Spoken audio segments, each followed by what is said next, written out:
Hello, welcome to another episode of the Magdalene Interview Series. I want to start by asking you, have you ever learned something that when you first learned it, it sounded amazing, but it took time for you to embody it? This is some of what we're going to be talking about today when we talk about Mary Magdalene. And I have with me today Donna D. Conrad, who's written several books with Magdalene, magic and interweaving all through it, and has studied the Magdalene for so many years. And we're so excited to have you on the show today. Before we dive into that whole conversation, I just want to share that this interview series is in partnership with the Magdalene Pleasure Pilgrimage, Your Wild Roots, that I'm hosting to the south of France in September. And this is, I created this interview series because the pilgrimage that I'm leading is not about me coming in and teaching people and acting like some kind of authority. It's actually about each of us showing up with our own inner wisdom and shining in that way, which is exactly what we're creating on this interview series.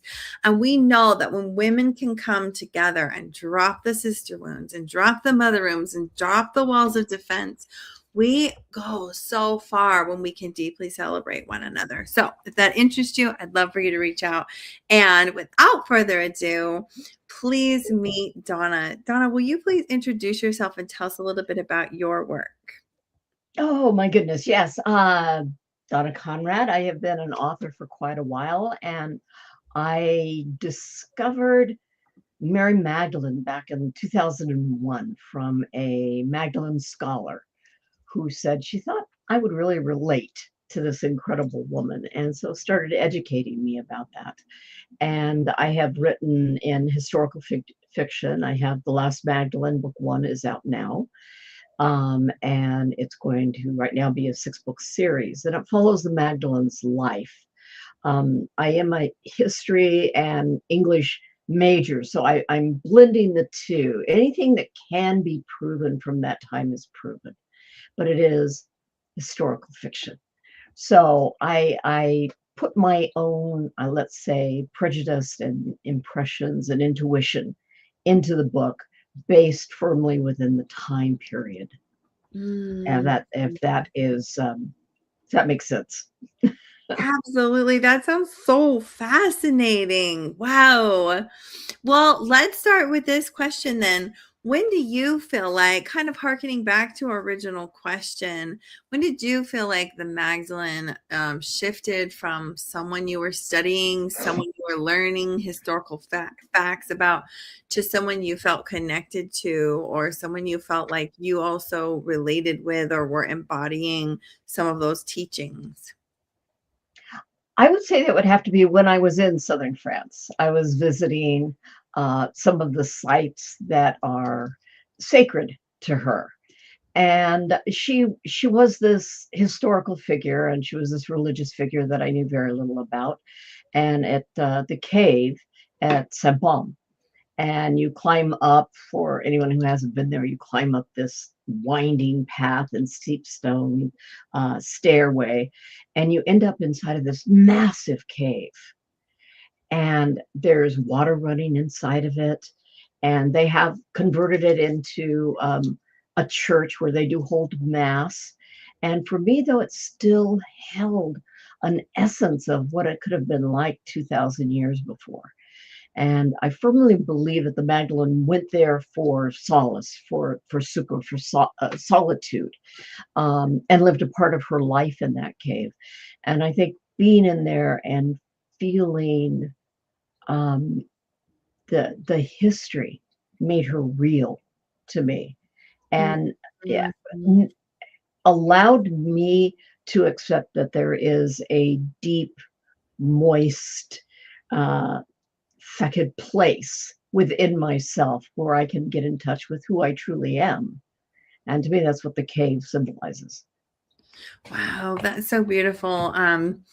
I also really believe in the power of like sacred sites and like the stones remember and the stones know, and there's an element of like going and touching those places and where it comes more alive. So what a beautiful thing. I'd love to hear too in the comments for those of you who are watching, whether you're watching live or watching on a replay, how many of you feel like the story that you were taught about Mary Magdalene growing up is the full story? Because I think Sorry. so, right? So few of us were. I mean, it's been just maybe 5 or 6 years for me of beginning to dig and understand, and I think there's lots of religious groups right now who have a reverence for Mary Magdalene because she's in the New Testament and she was close to Jesus, but who have no idea even that she went to France.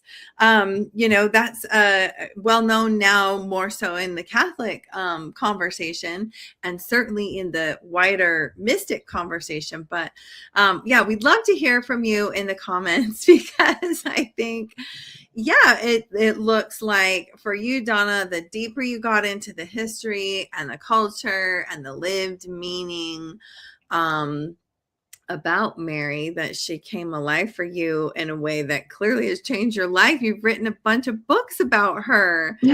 What do you think that most people misunderstand about Mary today? Oh, I think they perhaps misunderstand the incredible internal strength that she had and the times that she lived through. Um, this woman lived under a brutal Roman occupation. I mean, one step out of line and you were dead. You Mhm. know, it was to me the beginning of the unrelenting patriarchal force that suppressed women's rights. Because in Judea in the first century, women had rights. They had rights to inherit, to own property, to do all these things. And Rome came in and said no. So I think what people are missing is the strength it took for her to stand up. And in my research, I went to other than Christian doctrines, because as we all know, there was no Christianity then, but Egyptian, Greek. But I did follow some of the uh, Gnostic Gospels, Mhm. and they all say that she was present when Yeshua, who is Jesus, was crucified. And to me, what people miss is the absolute incredible courage that would have taken to present yourself in front of someone who has been condemned for insurrection by Rome and is being crucified. That to me is standing for your convictions. And that is, I think, what I've learned the most from her is to stand strong by your convictions, to be true to yourself. And it doesn't matter what other people are saying or doing, you stay true to yourself and your own beliefs. That really, really touched me. That's Mhm. also not something I have thought about. Like, and I've seen this moment depicted so many times on, different movies and things, and read it a million times in my previous Christian life. And I never thought about that. Yeah, and when you think about some of these elements of their deeper love and what that, like, deeper layers of what that may have meant by her refusing to remove herself when she could have been, like, easily plowed over or, knocked out of the way, Executed. executed. Exactly. Like, Well, I do say in the book something that people always say that the disciples deserted him and ran and hid. Well, they were really smart. Rome was looking for anybody related to this guy. right. So to me, they weren't being cowards, they were protecting themselves. But she had the internal strength and determination to say, no, if I do nothing else in my life, I will stand by him and I will witness his death because he is the anointed king. And Mm. I will be here for that. I love this. I'd love to bring this into the practical world. Like, what's an example from your life where her having that integrity and courage to stand for her morals and her principles and what she knew? Um, Like, what's an example from your life where you gotten to draw from that example and, use that in your day-to-day life? Oh my gosh, most days. Actually, a part of it is writing this book Mm, because you put yourself out there as an author to say to any interpretation of what you do. And I present the Magdalene as a very powerful, very passionate, very sensual woman who was a priestess of Ashara. And there is archaeological proof that Ashara was still being worshipped, even if clandestinely, in the Second Temple period. So to put that out there and to defend it and say historically, I know this may not and probably does not agree with the majority of people's views of what was happening yeah. in Judea at that time, but surprise, it was. And there wasn't shame connected with being sensual and sexual and with being in connection with a fertility goddess. One of Mm. the lines in my book that I truly love because I believe it, it says, when babes are hard to birth, it's a priestess women call, not a priest. I have And chills about that. Absolutely. And we've been so, doing that since the beginning of time. And only recently have we started like breathing life back in again to these practices that like are truly sacred rights that we carry, um, both to carry life into the planet and life out of the planet. Wow, that's so beautiful. Um, mhm. and Asherah, I have not seen that connection ever before. I didn't know about that, and she's Mesopotamian, is that right? Um, Well, Canaanite, she was Canaanite. She was in that entire area. So she was a Canaanite. She's mentioned in the Old Testament in the Masoretic text.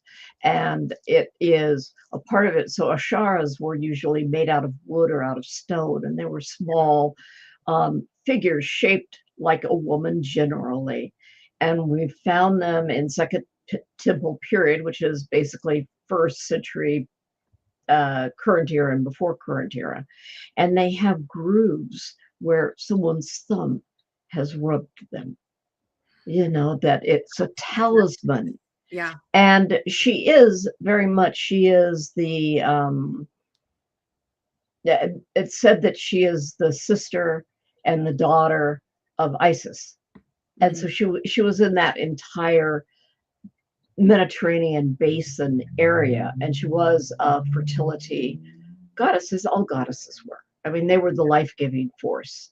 Yeah. And so to be associated with that was quite natural back then.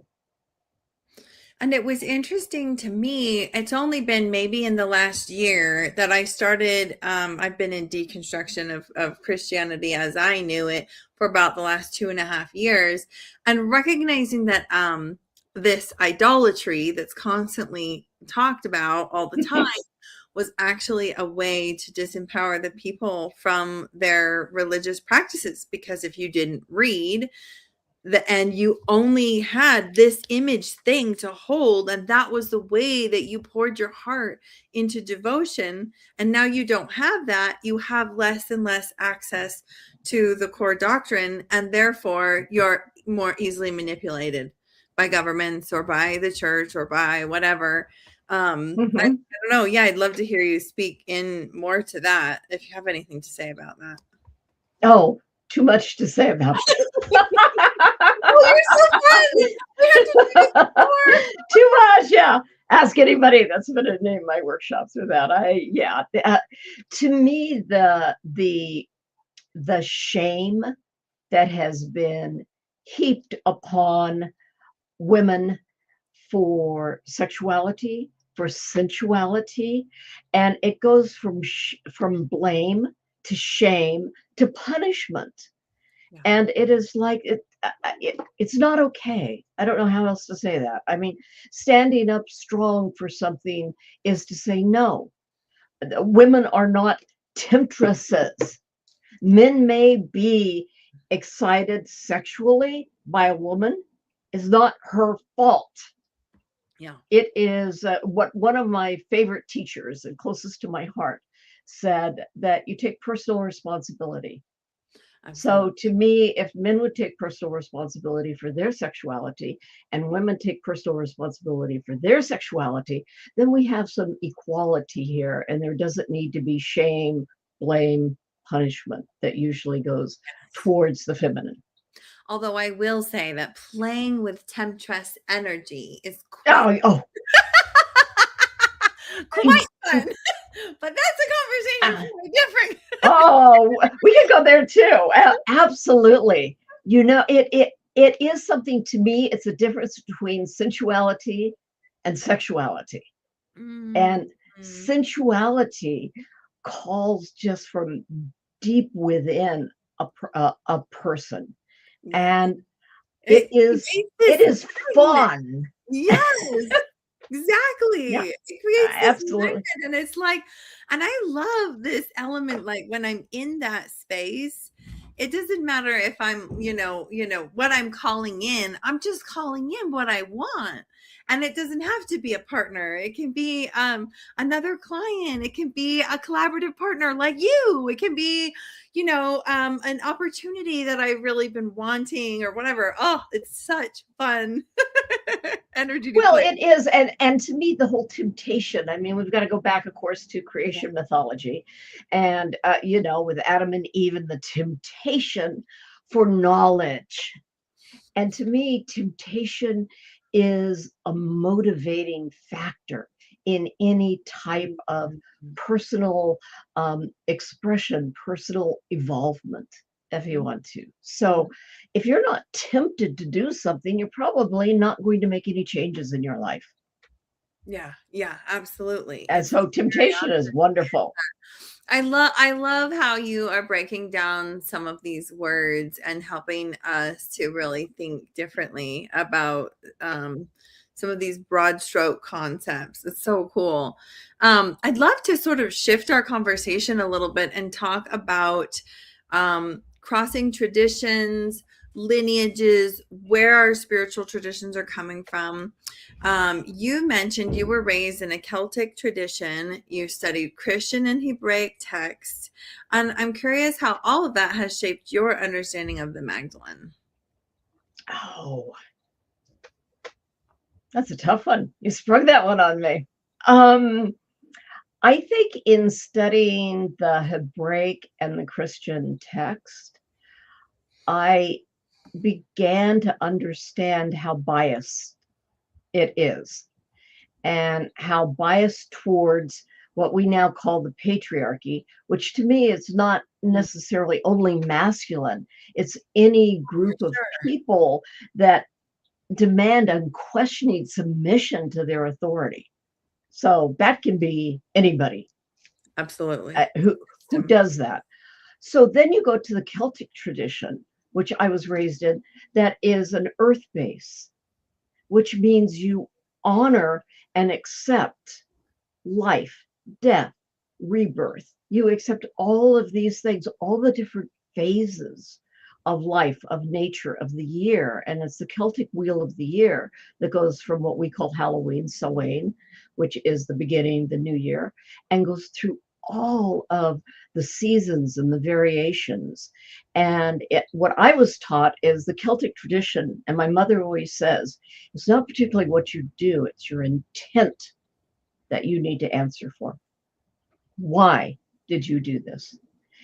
And to me, again, that goes back to the Magdalene standing up, going to the crucifixion, not backing down. What her intent is what gave her the strength to move forward. And so before I do most anything, I really examine my intent. Why am I doing this? Mm, And that is, so in the Celtic tradition you have cross quarter days, which are lunar based. So we just passed one, Imbolc, and that is the impetus or the temptation, to go back to that, for spring to come. You light candles, You drink milk because the ewes are lactating now, and it's tempting spring to come back. So that's actually in the tradition when spring begins, not when the flowers bloom and everything else, but when the intention is there and when you know it's going to happen, if that I makes really love sense. that. Really love that. And I'd love if you're watching again on replay or live with us, do you think about where your teachings come from that you engage with and how you engage with them? And I really think that this question around intention matters a lot because many of us today are carrying multiple spiritual traditions. And what is our intention? It matters. And Mary Magdalene was a great example of this because we know she also carried multiple spiritual traditions, though the separation felt, I think, really different in her time. Race wasn't really a construct in that time, but we know now race has become a construct. Race is absolutely a part of many things. And so often I think we're borrowing from spiritual traditions from minorities who for generations have died protecting these practices that we might just come into willy-nilly. And I think that really does a major disservice to the tradition itself and to the set of people that are alive today still holding those traditions. I think it matters a lot. You talked about intention. Now I'd love to talk about kind of our responsibility. When you are working across multiple traditions, what does responsibility look like for you? Again, it's being true to oneself, and back to your intention again. If I am, because I read like the Torah multiple times, and when I was reading it, I was not judging it. I was respecting the fact that this is their creation mythology. When I was reading the Christian text, this is their creation mythology that goes together, much like if I would be reading a Roman or Greek or Mesopotamian. These traditions were deeply held beliefs and the guidelines for how people lived their lives. And so I hold a deep respect for any of these traditions, just like if I went back to the Celtic roots. And so I think when you are looking at spiritual practices, is just to hold in your heart that these have very deep meanings to people and to honor their intention and having created and lived by them. And do your best to honor them and be true to yourself. I really love that. Thank you for sharing that. That kind of speaks to my next question, which is because we know Magdalene lived across multiple cultural contexts and stewarded many spiritual traditions. If she were here today, how do you think she would approach right relationship and even reciprocity? Like, isn't that a fun thing to think about?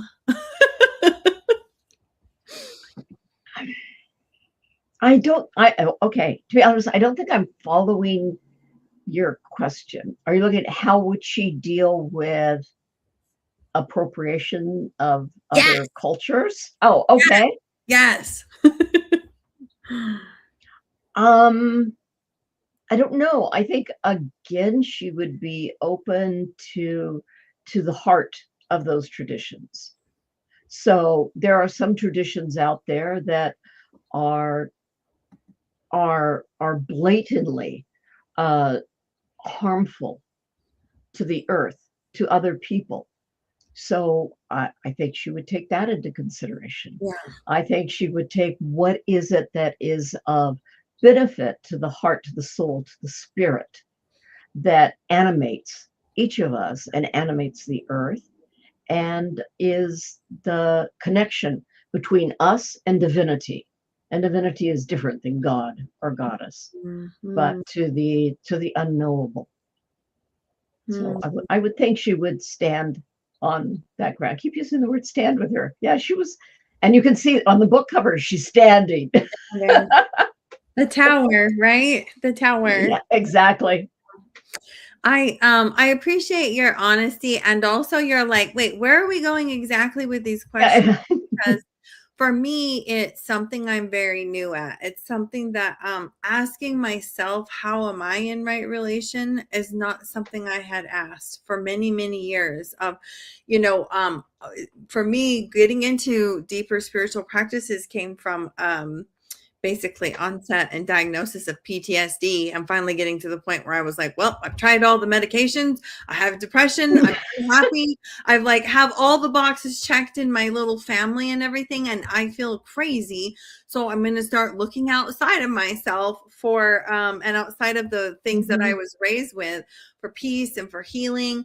And for many, many years, it was just this naive, like, oh my gosh, let me try this, let me try that. And I'm so grateful that I have like was born into this body in a time in the privilege that I could access that.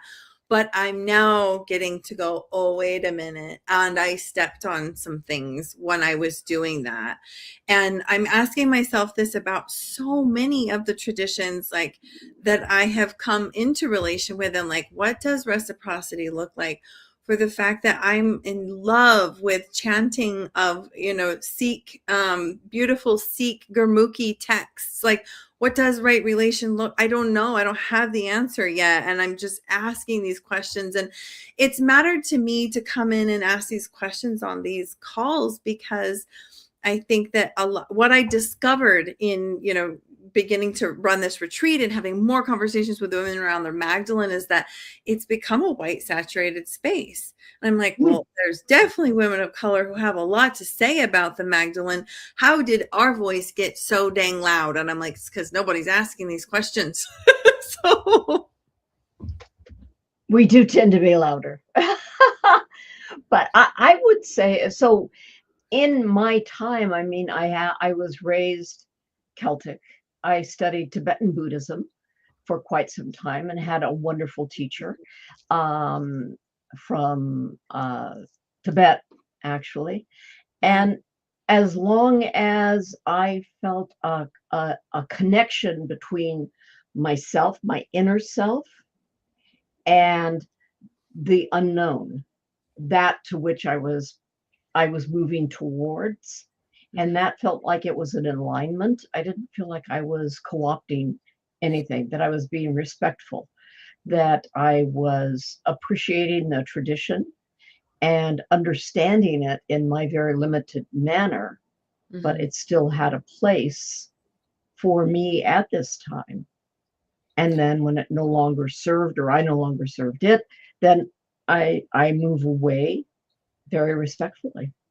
Mm.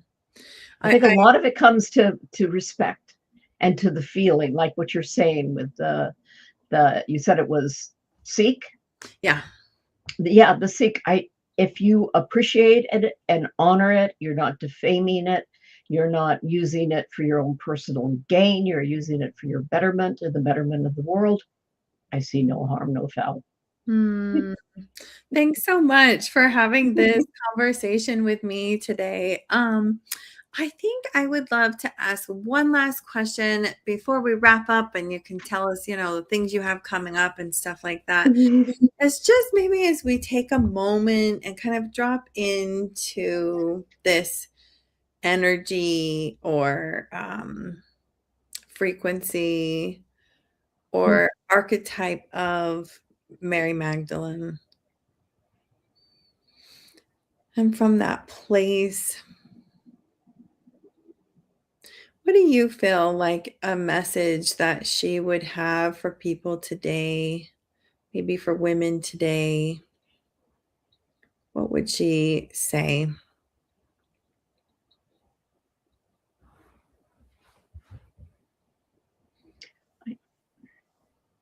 One word would be love. Mm. And love is in many different forms.